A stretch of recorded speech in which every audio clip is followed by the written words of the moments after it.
Yeah, I'll just wait. Oh, the mic's on. Here we go. Okay, thanks for your patience, everyone. I can get started now. We won't have time for questions at the end, but if you have any questions or just want to discuss, feel free to catch me outside.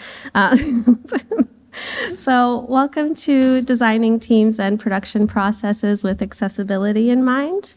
My name is Amila Nuhodzic. I've got over 5 years of experience in game development, primarily in UI and UX design. But now I am a producer and also co-founder at Moon Candy. It's a cooperatively owned studio based in the US. I'm also part of the people experience team at Basis, working in Auckland, alongside designers and engineers who are creating a smart panel to replace existing switchboards. Random fun fact, I really like reading nonfiction, particularly around psychology, human behavior, and history, probably as a way to get to know myself better, but also get to know the diverse people around me.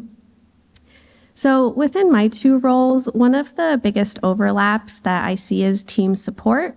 So that's removing blockers for people and ensuring that they can continue moving things forward. And for some folks, their blockers may be their disabilities or difficulties. So today I want to talk about how we redesign how we work. So just to note that this talk is not about accessibility features in games. Rather, it's about designing our teams and roles and production processes, which is how we make games, with accessibility in mind. And accessibility is defined as usable by people with disabilities. And it's also worth it to take a minute to define what a disability is. So it's any long-term physical, mental, intellectual, or sensory impairment, which in interaction with various barriers may hinder the full and effective participation of disabled people in society on an equal basis with others. And a temporary disability would have a similar definition, but be short-term, like injuring your leg and being on crutches. So, fun dancing number. I want to start with a story, and it begins with a pain scale. So I live with chronic pain, and there was a period in my life where it was pretty debilitating, where I couldn't walk. And at that time, I didn't receive ongoing support from my previous employer, which impacted my recovery and also worsened my depression and anxiety. The only support I wish that I received was temporarily reducing my work hours so that I could focus on improving my health.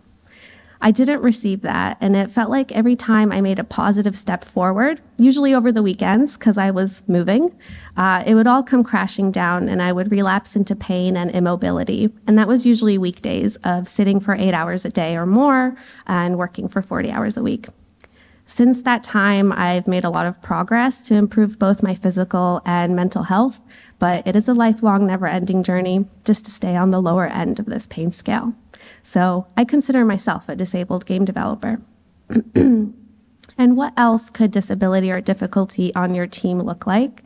I've got some artistic interpretations if they relate to you.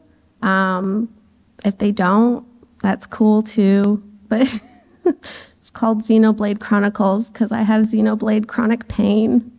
And this one is like a GIF has a billion words, right? So looking at some actual statistics, in 2023, the IGDA ran a developer satisfaction survey where 44% of the respondents identified as having one or more physical or mental difference. So 24% reported having neurodivergence, 15% with psychiatric or mental illness, 5% intellectual or learning disability, 5% physical disability, 5% visual impairment, 3%, is it going? Oh, there we go, 3% hearing impairment, and 2% with neurological disability. So if we take a moment, I bet you weren't expecting to do math today, but let's think 44% is how many people on your team. I'll give you a second to do that in your head.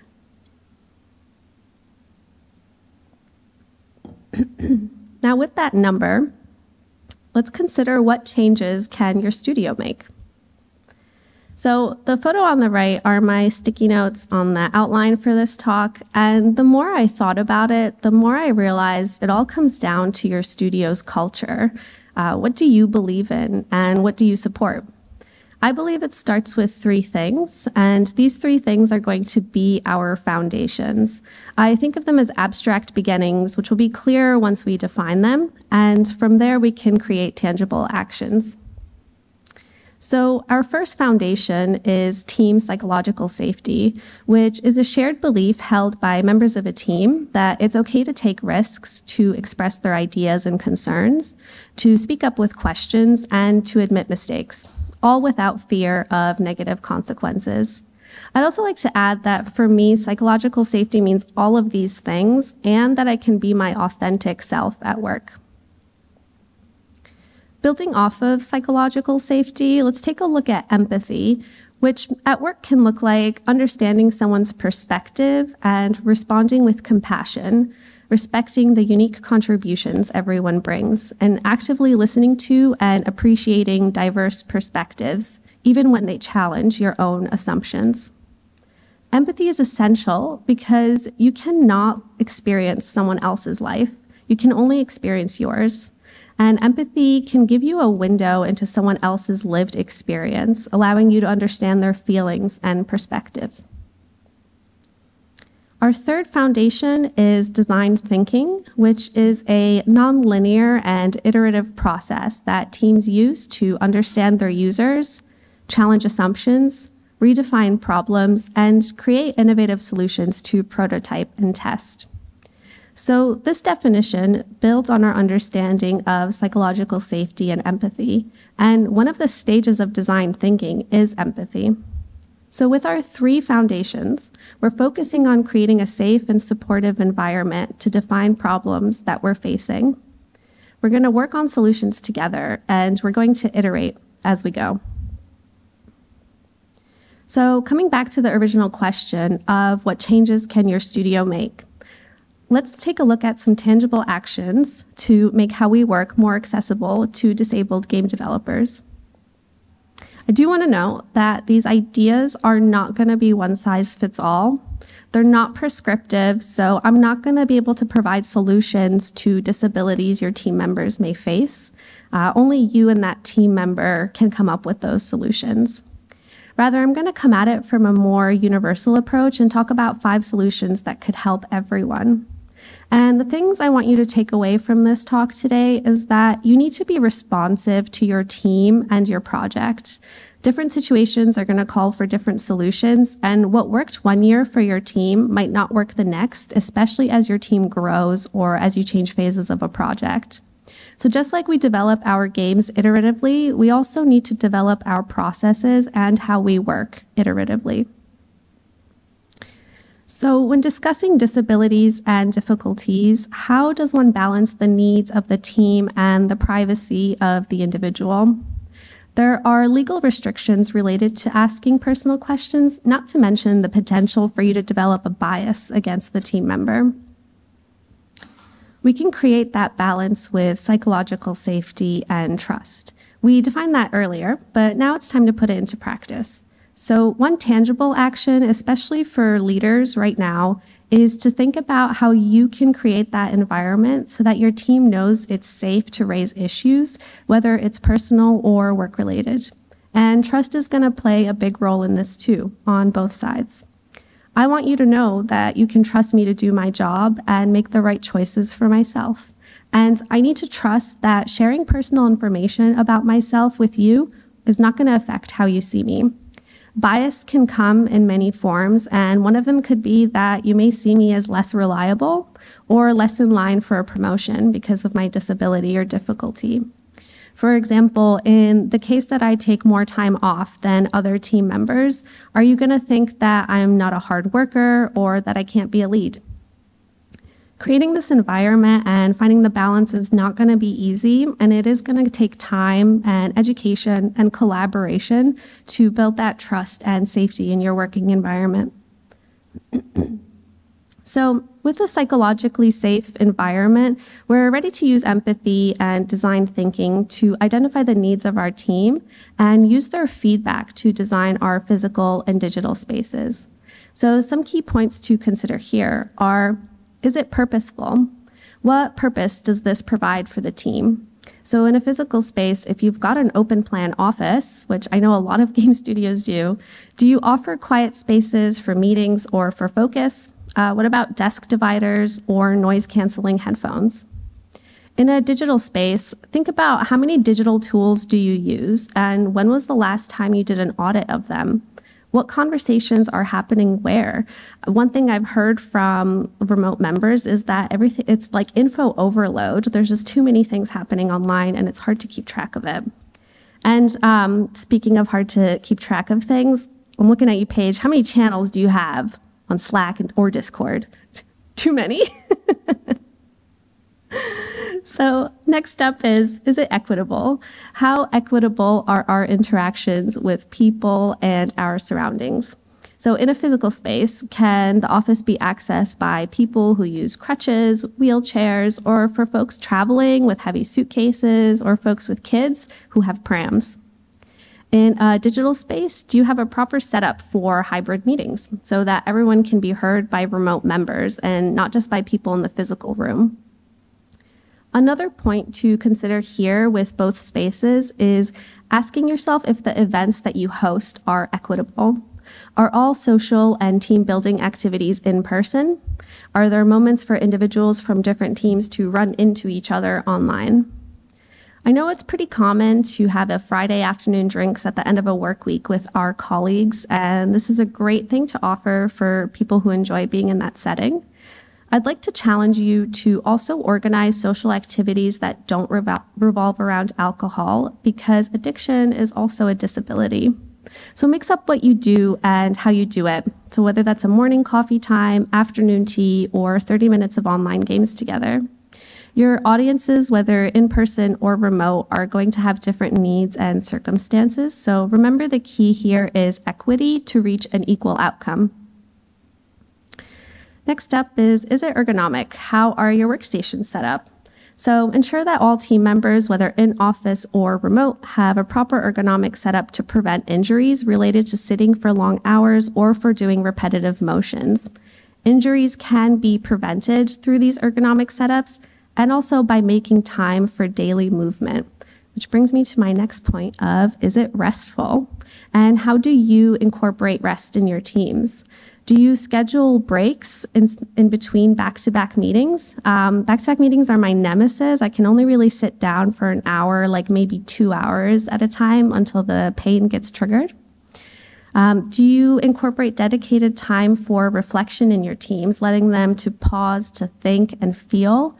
This could look like sprint retrospectives, mid-mortems, or post-mortems. And then lastly, office closures.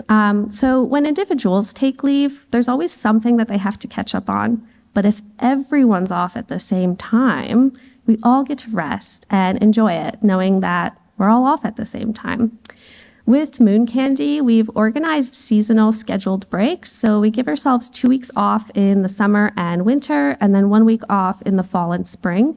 This means that every 3 months, we all get to rest at the same time, and we make sure to align our schedules and our sprints to support that. And speaking of support, is it supportive? How do you support your team as a leader?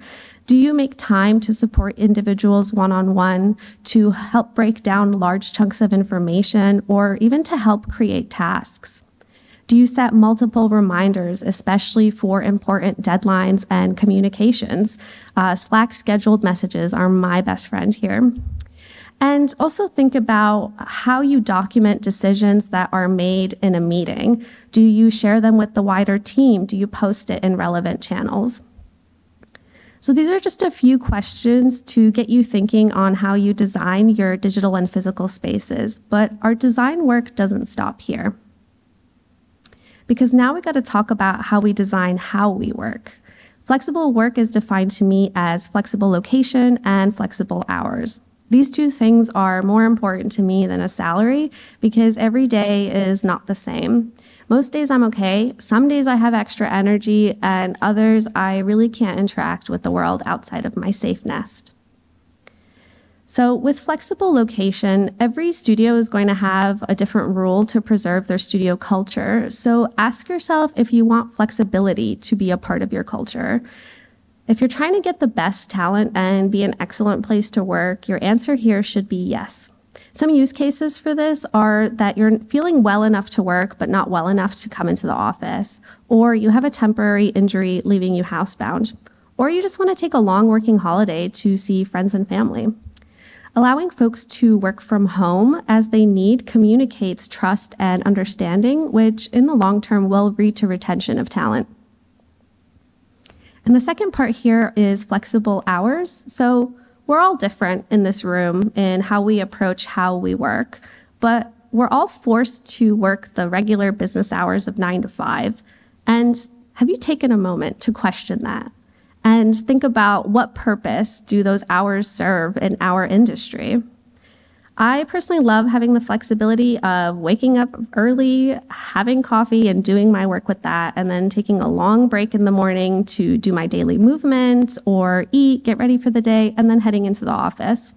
I still get all of my work done for the day and I attend all of my meetings, but I have the flexibility to accommodate for my needs. Some use cases for this are health appointments, leaving office early or coming in late to avoid peak traffic. So anyone in Auckland maybe already does this. Picking up kids from school and having following your creative and energetic sparks throughout the day, because for some people that's super early in the morning or super late at night. And each day is going to be different from the last. So design a working style that follows the ebbs and flows of life rather than one that fights them. All right, I'm saving the best for almost last. Unlimited time off, you say? Huh? What does it mean? It's really tricky because how do you define this? And there's also the issue that people actually take less time off when there are unlimited leave policies at work. So leave policies are up to you, and it's going to be based on the culture that you want to promote. But if there's one thing I want you to take away from this slide, it's that limiting sick days is very mean. At a previous studio, I had 10 personal days that I could use if I was sick or if I just wanted to take a day off without needing approval.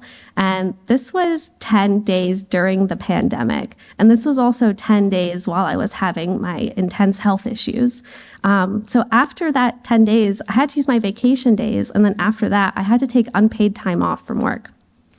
Folks with disabilities and difficulties may need more time off than the average person, and that is okay. Normalize taking time off for everyone and embed that into your culture. So if you implement all the actions that we've discussed so far, you're already well on your way to a more inclusive culture that supports disabled game developers. If your studio is in a financial position to support your team in other ways, you could also consider these. So private insurance or EAPs. I know the healthcare system here is publicly funded, but private insurance can complement that existing system and could help make accessing specialists a bit more accessible for folks. And EAPs are employee assistance programs, so these offer free benefits like short-term therapy, stress management, or even financial counseling. And they can actually be super helpful during stressful times, whether it's in an individual's personal life or work life. And it's something that I've used before, and I had access to 10 free therapy sessions, which were incredibly helpful for me. So a quick summary of the actions that you can take. Creating a psychologically safe environment to lay down foundations. Practicing empathy to better understand your team members. Utilizing design thinking to audit your digital and physical spaces. Offering flexible work to support ebbs and flows. Not limiting time off so your team doesn't have to ration sick days. And providing private insurance and EAP benefits if your studio is financially able. How much time do we have? 4 minutes, okay. So we're getting very close to the end here, but I wanted to bring up a thoughtful question I received when I gave a version of this talk at Wireframe in Auckland. At that time, I didn't have the best answer, but I mulled it over and I might have one now. So in that version of the talk, I discussed more about how Moon Candy likes to follow their ebbs and flows. There are some weeks where we really kill it and some weeks where we feel we are not productive at all. So the question that was asked was, how can we manage the ebbs and flows in a high pressure or strict deadline situation? And my answer for this is that you have to have that conversation with your team because, as I mentioned earlier, it's not one size fits all and I can't tell you what to do. And the reason a conversation is so important is because that solution is going to take collaboration and require consent from everyone. So if we think about a hypothetical situation where a deadline is delayed for 3 months and the team really needs to hustle to get it done, you might feel like, Amila, we don't have the luxury to follow these ebbs and flows. But before you make any changes to how the team works, make sure you communicate to your team the why in the situation. Why are we here? How did it happen? Take that moment to reflect, think, and feel, and then create that safe space for them to question everything. Then you can discuss together what temporary changes can we make to the way that we work that we all consent to so that we can meet our deadline. One example could be that core in-person hours are implemented. So something like we'd like the team to be in the office from 10 a.m. to 2 p.m. so that all hands are on deck and we can actively work together to solve problems quickly. If you've got remote team members, finding core hours where everyone is online together at the same time is another solution. You just have to remember here to stay responsive to your team and the project. And I just really want to stress how important team consent is in these decisions. You really have to make sure that you have their buy-in, and you can't make these decisions on your own as a leader, because once you do that, you become far removed from the individual and you can miss the impact that these decisions can have. So you might be wondering why. What is the point of all this? Why care about anything?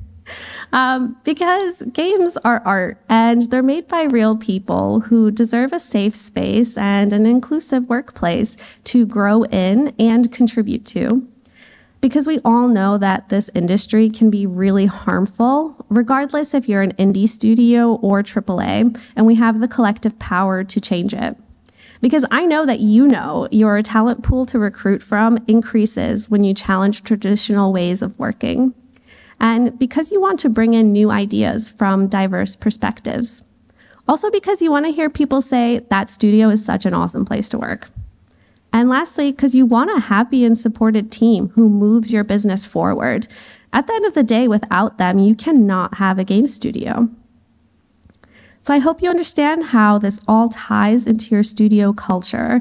It is up to you on how safe the environment feels, how much your studio values empathy, and how your studio embraces designing from the ground up. Each and every person at your company can benefit from the foundations to the tangible actions. Making accessible design the foundations of your culture is going to help more than just that 44% of your team. It's going to help 100%. Because accessible design is inclusive design, which means better design for everyone. Thank you.